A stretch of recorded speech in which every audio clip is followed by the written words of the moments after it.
کیا ماجرا ہے، کیا ہو رہا ہے؟ کسی نے ان سے پوچھا بھئی چلو کوئی بات نہیں، آگ لگ گئی ہے، آگ بجھے گی، پھر بہار آئے گی، پھر بہار آئے گی تو تم اپنے گھونسلے بنا لینا، پھر اپنا گھر بسا لینا۔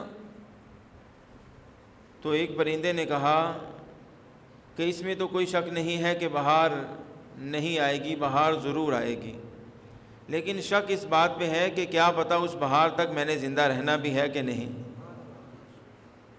بھی مجھے اس چیز سے غرض نہیں ہے، مجھے غرض اس چیز سے ہے کہ میری سانسیں کب تک ہیں۔ اللہ رب العالمین کا یہ نظام ہے، نظام قدرت ہے، کیسے کیسے لوگ یہاں آئے، آ کے چل دیے، پھر بھی ہے یہ رواں دواں زندگی کا کارواں۔ یہ اللہ تعالیٰ کا یہ نظام، یہ چل رہا ہے، یہ چلتا رہے گا۔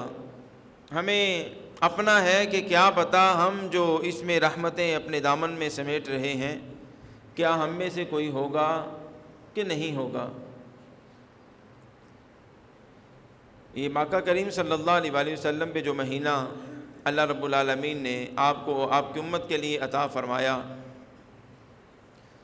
اتنا سکون، اتنی اللہ تعالیٰ کی رحمتوں کی برکھا کا برسنا کہ مسجدیں نمازیوں سے بھری ہیں، مسجدیں جتنے بھی پورشن ہیں وہ سارے بھرے ہوئے ہیں، اوپر چھت پہ لوگ ہوتے ہیں، باہر گلیوں بازاروں میں لوگ صفیں بچھائے نماز پڑھ رہے ہوتے ہیں۔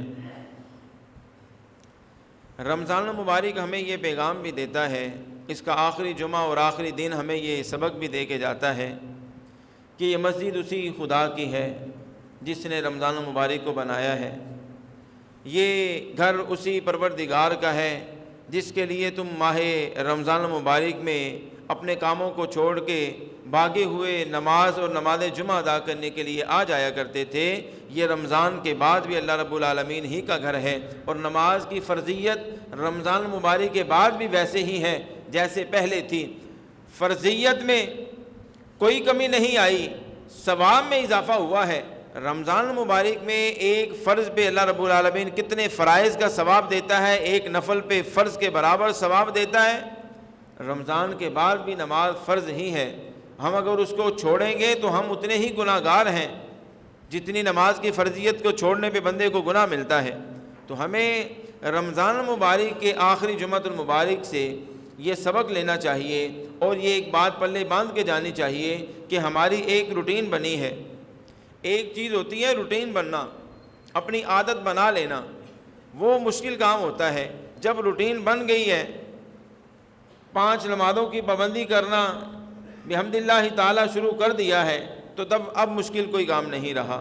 اب رمضان المبارک کے بعد اسی روٹین اور پابندی کو قائم رکھنا، یہی ہمارے ایمان کی آزمائش ہے۔ اکثر لوگ عید والے دن بھی 5 نمازیں پوری نہیں پڑھتے۔ یہ تو چلے ٹرک اڈے کی مسجد ہے نا، گلی محلوں کی جو مسجد ہے نا، وہاں 10 لوگ ادھر اعتکاف پہ بیٹھے ہوتے ہیں، اور ان ماشاءاللہ اعتکاف کرنے والوں میں بھی کوئی مسجد میں نماز پڑھنے عید والے دن نہیں آتا۔ وہ قاری صاحب ہوتے ہیں اور 4 بندے ہوتے ہیں، وہ نماز پڑھ رہے ہوتے ہیں۔ تو یہ المیہ ہے، یہ سوچنے کی بات ہے کہ رمضان المبارک میں جب ہم اس طرح بھاگے اور دوڑے آتے ہیں تو رمضان المبارک کے بعد بھی تو نماز فرض ہے، ہمیں نماز کی پابندی کرنی چاہیے۔ خالق قدوس نے ارشاد فرمایا انا انزلناہ فی لیلۃ القدر، ہم نے اس مقدس کتاب قرآن پاک کو قدر والی رات میں اتارا۔ وما ادراک ما لیلۃ القدر، اے پیارے محبوب آپ کیا جانیں کہ وہ قدر والی رات کیا ہے؟ لیلۃ القدر خیر من 1000 شہر، فرمایا لیلۃ القدر 1000 مہینوں سے بہتر ہے۔ اس کا شان نزول کچھ یوں ہے، بنی اسرائیل کا ایک اللہ کا بندہ تھا، اس قدر عبادت گزار، اس قدر نیکوکار کہ ساری رات معمول یہ تھا کہ ساری رات عبادت کیا کرتے، نفل پڑھا کرتے، نماز پڑھا کرتے جو ان کے مطابق فرض تھی، اللہ کی تسبیح و تحمید میں وقت گزارتے، دن کے وقت روزہ رکھ کے تو جہاد کیا کرتے۔ دن میں روزہ ہے اور لوگوں کے ساتھ اللہ کے راستے میں لڑا جا رہا ہے، اور رات کے وقت مصلی پہ عبادت میں وقت گزارا جا رہا ہے۔ ایسا عبادت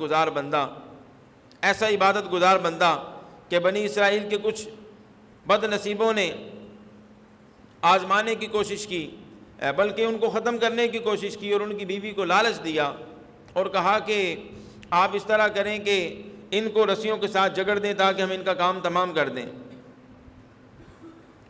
ان کی بیوی نے ان کو رسیوں کے ساتھ جکڑا۔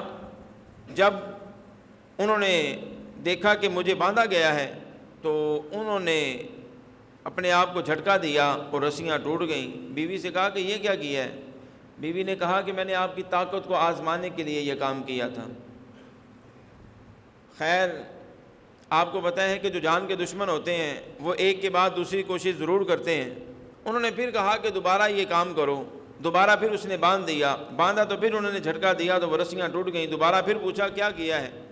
تو اس نے کہا کہ میں نے آپ کی طاقت کو مضبوط رسیوں سے باندھ کے آزمانا چاہا ہے کہ میں دیکھوں کہ آپ میں کتنی طاقت ہے۔ تو آپ نے فرمایا کہ میرے اندر جسمانی طاقت کے علاوہ روحانی طاقت بھی ہے جو اللہ تعالیٰ نے مجھے عطا کی ہے۔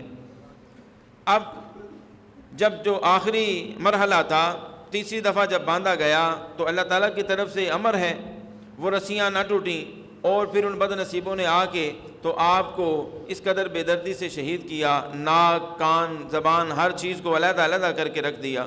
اللہ کے پیارے محبوب اس نیک بندے کا، بنی اسرائیل کے اس عبادت گزار بندے کا اپنے پیارے صحابہ کرام علیہم الرضوان میں ذکر فرما رہے تھے۔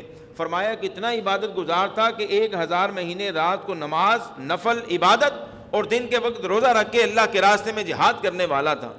صحابہ کرام علیہم الرضوان نے سنا تو واہ واہ کیا، سبحان اللہ سبحان اللہ، کیا ہی بات ہے، اتنا عبادت گزار بندہ، اتنا نیکوکار بندہ۔ لیکن پھر اپنی کم عمری پہ دیکھا کہ ہماری تو اتنی لمبی عمریں ہی نہیں ہیں، ہماری تو عمر ہی تھوڑی تھوڑی ہے، 80 سال، 90 سال، 100 سال اس وقت، اب نہیں، ہماری تو اتنی لمبی عمریں ہی نہیں ہیں۔ ہم جب اتنی لمبی عمر نہیں پاتے تو ہم اتنی عبادت کس طرح کریں گے؟ یہ پریشانی کا اظہار کیا۔ اللہ کے پیارے محبوب نے ان کی طبیعت مبارک کو دیکھتے ہوئے ان کا غم اپنے دل میں لیا۔ مصطفیٰ کریم جان رحمت صلی اللہ علیہ وسلم کے قلب مبارک کو غم زدہ دیکھ کے خالق قدوس نے جبرائیل امی کو نازل کیا۔ جبرائیل امی کو یہ آیات دے کے بھیجا، اے جبرائیل میرے محبوب سے فرما دیں آپ کی امت کی اتنی لمبی عمریں نہیں ہیں تو کیا ہوا، ہم آپ کی امت کو ایک رات ایسی عطا کر دیں گے کہ اس رات میں آپ کا امتی عبادت کرے گا تو اسے 1000 مہینوں کی عبادت سے زیادہ ثواب ملے گا۔ لیلۃ القدر خیر من 1000 شہر، فرمایا لیلۃ القدر 1000 مہینوں سے بہتر ہے۔ یہ قریباً 83-84 سال بنتے ہیں۔ ایک رات بندہ اگر ٹک کے عبادت کر لے، دل کو دوسرے کاموں سے چھوڑ کے اللہ کے گھر میں آ کے عبادت کر لے تو کیسی خوش بختی ہے۔ اب لیلۃ القدر میں اللہ کے پیارے محبوب نے ارشاد فرمایا کہ اسے رمضان مبارک کے آخری عشرے کی طاق راتوں میں تلاش کرو، 21ویں، 23ویں، 25ویں، 27ویں، 29ویں۔ اللہ کے پیارے محبوب نے ارشاد فرمایا کہ اسے طاق راتوں میں تلاش کرو۔ اب سورۃ القدر میں جو مفسرین نے اشارے بیان کیے ہیں انہوں نے کہا ہے کہ اس میں زیادہ جو ذہن جاتا ہے اور زیادہ جو راج قول ہے وہ 27ویں کی طرف اشارہ ہے۔ یہ ضروری بھی نہیں ہے کہ 27ویں ہو، یہ رات ان طاق راتوں میں گھومتی ہے۔ مفتی احمد یار خان نعیمی رحمۃ اللہ تعالیٰ علیہ آپ نے مواعظہ نعیمیہ میں اس کو ذکر فرمایا ہے کہ لیلۃ القدر کون سی ہے، شب قدر کون سی ہے۔ انہوں نے فرمایا کہ انا انزلناہ فی لیلۃ القدر، یہ مبارک سورت کے 30 الفاظ ہیں اور ان 30 میں ہیا، دو چشمی ہے اور چھوٹی یہ ہیا، یہ ضمیر ہے، ہیا حتی مطلع الفجر۔ انہوں نے کہا کہ یہ 27ویں نمبر پہ ہے جس سے اشارہ ہو رہا ہے کہ یہ رات یعنی یہ 27ویں نمبر پہ آگے بتا رہی ہے کہ 27ویں نمبر والی رات ہے۔ انہوں نے اس رات کی فضیلت، قدر و منزلت اپنے ان طریقوں سے بتائی ہے تاکہ اللہ کے پیارے محبوب کی جو امت ہے وہ اس میں اللہ کا ذکر کرے، اپنے گناہوں کو سامنے رکھ کے اپنے رب سے توبہ استغفار کرے، اپنے گناہوں کی معافی مانگے۔ ہمارا رب پروردگار بڑا کریم ہے، بڑا مہربان ہے، وہ گناہوں کو مٹا دیتا ہے، وہ گناہوں کو معاف کر دیتا ہے، اس طرح معاف کرتا ہے کہ جس طرح گناہ کھاتے میں تھے ہی نہیں، سرے سے گناہ ہی ختم کر دیتا ہے۔ تو یہ مبارک رات جس میں تنزل الملائکۃ والروح فیہا، فرمائے اس میں ملائکہ اترتے ہیں اس مبارک رات میں، اور روح سے مراد بعض مفسرین کرام نے بیان فرمایا ہے کہ روح سے مراد روح الامین جبرائیل امی ہیں، وہ بھی اپنی مبارک جماعت لے کے اس رات میں اترتے ہیں۔ اور اس کے بارے میں ایک روایت یہ بھی ہے کہ روح سے مراد ایک فرشتوں کی خاص جماعت ہے جو اس رات اللہ کے حکم سے اور اس کے اذن سے اس فرشتے کے 1000 سر ہیں، اور ہر سر دنیا سے بڑا ہے، سر دنیا سے بڑا ہے، اور ہر سر میں 1000 چہرہ ہے، اور ہر چہرے میں 1000 منہ ہے، اور ہر منہ سے 1000 طرح کی بولیوں سے، زبانوں سے وہ اللہ کی تسبیح و تحمید کرتا ہے۔ کتنے سر ہوئے، کتنے منہ ہوئے، کتنی زبانیں ہوئی، اور کتنے طرق سے، کتنے طریقوں سے وہ اللہ کا ذکر اور اللہ کی عبادت کر رہا ہے۔ فرمایا وہ فرشتہ جو اتنے اپنی زبانوں سے مختلف قسم کی، مختلف طرح کی، ایک سے بڑھ کے ایک اللہ کی تعریف اور اس کی تسبیح بیان کر رہا ہے، اس رات اللہ تعالیٰ کی طرف سے اسے حکم ہوتا ہے کہ آپ نے اور کچھ نہیں کرنا، میرے محبوب کے امتیوں کے لیے بخشش کی دعا کرنی ہے۔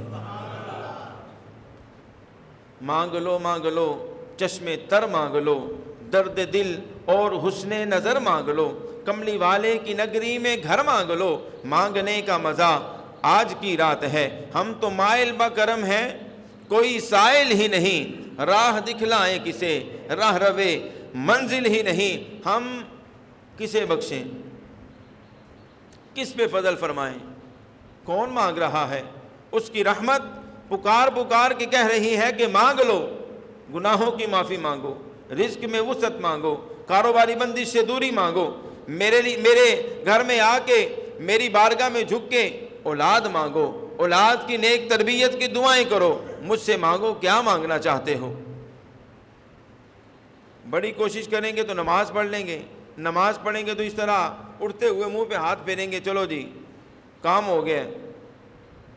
الدعاء مخ العبادہ، دعا عبادت کا مغز ہے، نچوڑ ہے، خلاصہ ہے۔ عبادت کیوں کی ہے؟ قرآن پاک کی تلاوت کیوں کی ہے؟ سارا کچھ کر کے اب کیا لینا کیا ہے؟ جو لینا ہے وہ ہم نے کیا ہی نہیں، عبادت کر کے اپنے کام کی طرف چل پڑے ہیں۔ اللہ رب العالمین کی رحمت ہمیں پکار کے کہتی ہے کہ مانگ لو، کیا مانگنا چاہتے ہو؟ ہم مانگنے کے وقت میں مانگتے نہیں ہیں، اور جب وقت گزر جاتا ہے تو تب ہم کہتے ہیں کہ ہمیں ملا ہی نہیں ہے۔ تو وقت تو ویسے کوئی بھی نہیں ایسا کہ جو اس سے مانگیں اور وہ دے نہ، ہمیں مانگنے کا طریقہ نہیں آتا، اس کا فضل کس طرح مانگنا ہے، اس کے پیارے محبوب کا وسیلہ دے کے اس کا فضل مانگنا ہے، اس کے پیارے محبوب کی بارگاہ میں پیارے محبوب کے پیارے قربا اہل بیت اطہار مقدس نفوس قدسیہ کا صدقہ دے کے اللہ کے پیارے محبوب کو منا کے پھر خدا کو منانا ہے، پھر اس خدا ضرور فضل اور کرم فرماتا ہے۔ سیدہ کائنات کی چادر تطہیر کا صدقہ دے کے اپنے رب سے ہم سب کی ماؤں بہنوں کے لیے پردے کی دعا کریں۔ اللہ رب العالمین اس بابرکت جمعۃ المبارک کے صدقے ہماری ماؤں بہنوں کو شرم و حیا کی چادر اوڑھنے کی توفیق عطا فرمائے۔ سید الساجدین حضرت امام زین العابدین علیہ السلام کی عبادت کا صدقہ دے کے اپنے رب سے دعا مانگیں۔ اللہ رب العالمین ہماری اس نسل کے جوانوں کو عبادت گزار بنائے اور اللہ کی بارگاہ میں جھکنے والا وہ جذبہ اور وہ سر عطا فرمائے کہ ہم اس کی بارگاہ میں جھکیں اور اس کا شکریہ ادا کریں کہ اس نے ہمیں جوانی عطا کی ہے، وہ جوانی کہ جس پہ اللہ کے ولیوں نے جس کی طرف اشارہ کرتے ہوئے فرمایا کہ در جوانی توبہ کردن شیوائے پیغمبری وقت پیری گرگ ظالم می شود پرہیزگار. انہوں نے فرمایا کہ جوانی کے اندر توبہ کرنا یہ ایک پیغمبری کا مقام رکھتا ہے. جب رگوں میں خون ہے، جب جسم میں جان ہے، جب چہرے پہ چمک نظر آ رہی ہے، جب سارا کچھ ہے، تو تب اللہ کی بارگاہ میں جو جھک رہا ہے یہ در حقیقت اپنے نفس کے ساتھ جہاد کر رہا ہے.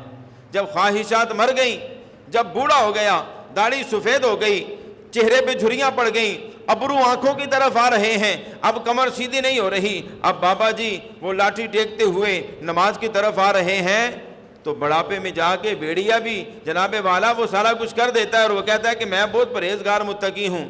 یہ اس سے یہ تنقید نہیں ہے کہ بوڑھے نماز نہ پڑھا کریں یا بوڑھے نماز پڑھنے نہ آیا کریں.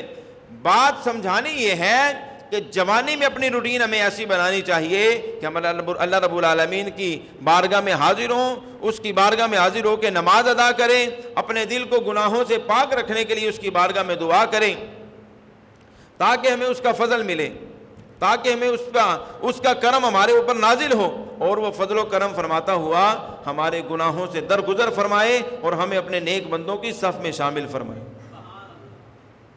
بحمد اللہ تعالی یہ جو رات گزری ہے ہماری اس جامعہ مسجد میں، جو قبلہ حافظ صاحب قرآن پاک سنایا کرتے تھے، انہوں نے قرآن پاک ماشاءاللہ مکمل فرمایا ہے. آپ دوستوں کو بھی مبارکباد پیش کرتے ہیں. دیکھیں یہ مبارک مہینہ ہے، ہماری روٹین آٹومیٹک چینج ہو جاتی ہے. ہم بڑی کوشش کریں بھی تو اس کے باوجود دل عبادت کی طرف مائل ہوتا ہے، بندہ کھنچا چلا آتا ہے. تو یہ مبارک مہینہ ہے کہ جس میں اللہ رب العالمین نے فرمایا کہ ہم نے اس قرآن کو قدر والی رات میں نازل کیا ہے.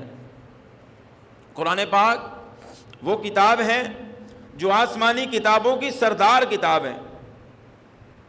قرآن پاک وہ بلند و مرتبہ کتاب ہے جو اللہ رب العالمین نے اپنے پیارے محبوب کے قلب اطہر پہ نازل کی ہے.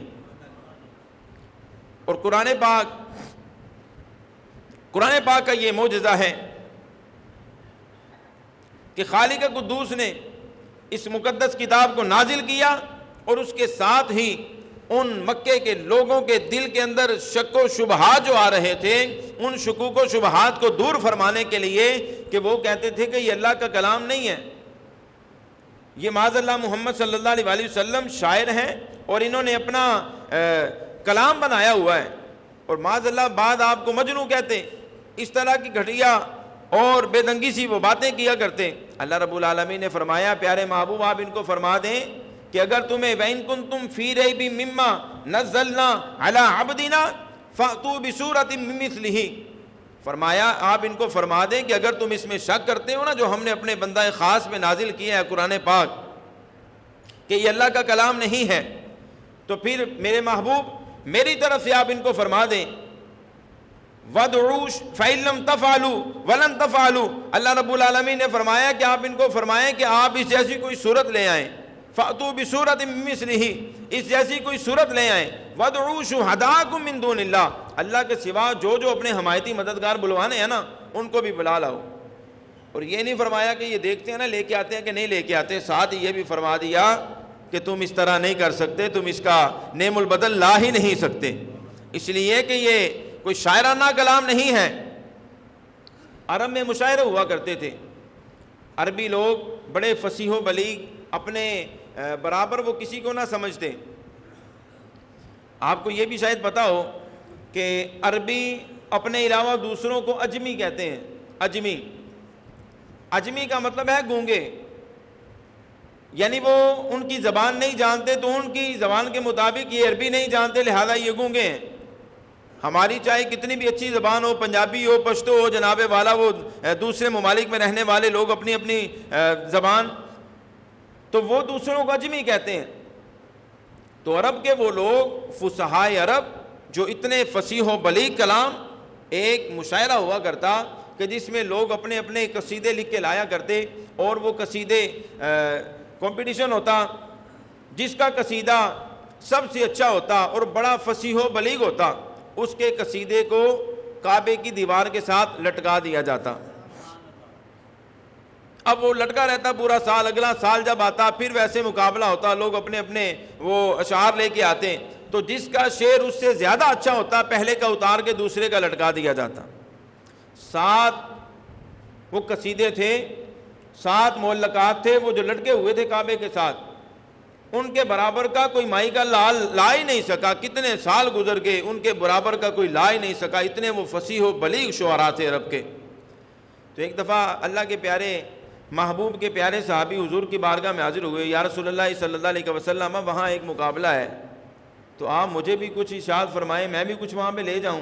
تو میرے آقا کریم صلی اللہ علیہ وآلہ وسلم نے قرآن پاک کی سب سے مختصر سورۃ الکوثر، انا اعطیناک الکوثر، یہ لے کے جانے کا ارشاد فرمایا۔ صحابی رسول اس کو لکھ کے لے گئے۔ جب مشاعرے میں سب نے اپنا اپنا کلام پیش کیا تو انہوں نے بھی اس کلام کو پیش کیا۔ جب اس کلام کو دیکھا ان ججز نے، انہوں نے دیکھنے کے بعد یہ نتیجہ نکالا کہ واقعتاً یہ کلام ایسا کلام ہے، خیر الکلام ما قل و دل، یہ مختصر ہے اور جامع اتنا ہے کہ پورا جہان اس کے اندر بند ہے۔ انہوں نے کہا کہ یہ کلام اس چیز کا حقدار ہے کہ صرف کعبے کے ساتھ اس کو لٹکایا جائے، باقیوں کو اتار دیا جائے۔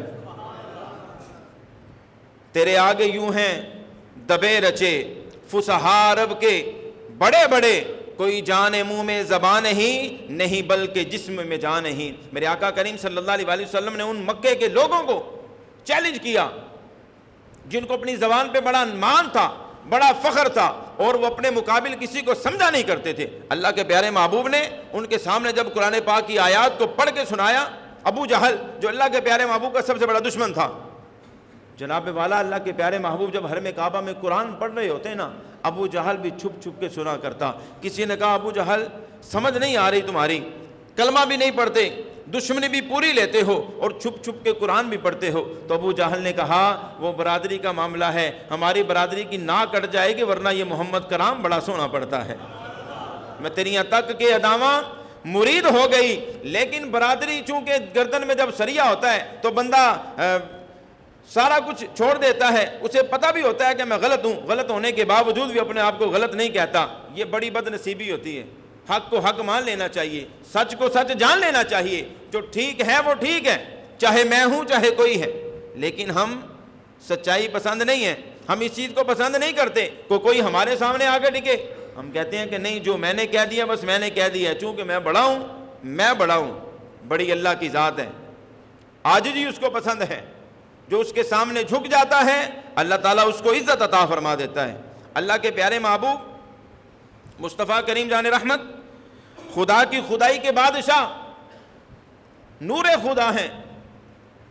جب طائف میں آپ ان کو تبلیغ فرمانے گئے نا تو طائف کے بچوں نے، اوباش لڑکوں نے آپ کو پتھر مار کے پنڈلیاں مبارک زخمی ہوئیں، جوتے مبارک خون سے بھر گئے۔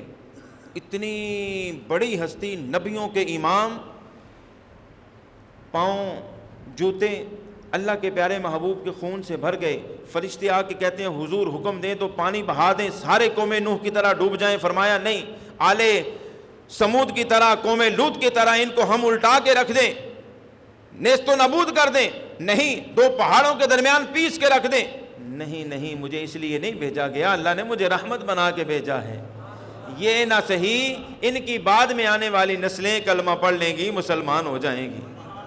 اتنا ہی سخت دل نہیں ہوا کرتے، ہمیں اپنے اندر نرمی لانی چاہیے، ہمیں سچائی کو پسند کرنا چاہیے، ہمیں سچائی کے لیے جناب والا اپنے آپ کو جھکا دینا چاہیے، یہی اللہ کو پسند ہے۔ شیخ سعدی رحمۃ اللہ تعالیٰ علیہ، آخری بات ہے، شیخ سعدی رحمۃ اللہ تعالیٰ علیہ آپ فارسی کے شاعر ہیں۔ آپ نے کریمہ سعدیہ میں ایک شعر لکھا ہے، آپ نے فرمایا ہے کہ مثال دیتے ہوئے فرمایا کہ جو عاجز ہوتا ہے نا وہ اللہ تعالیٰ کو پسند ہے۔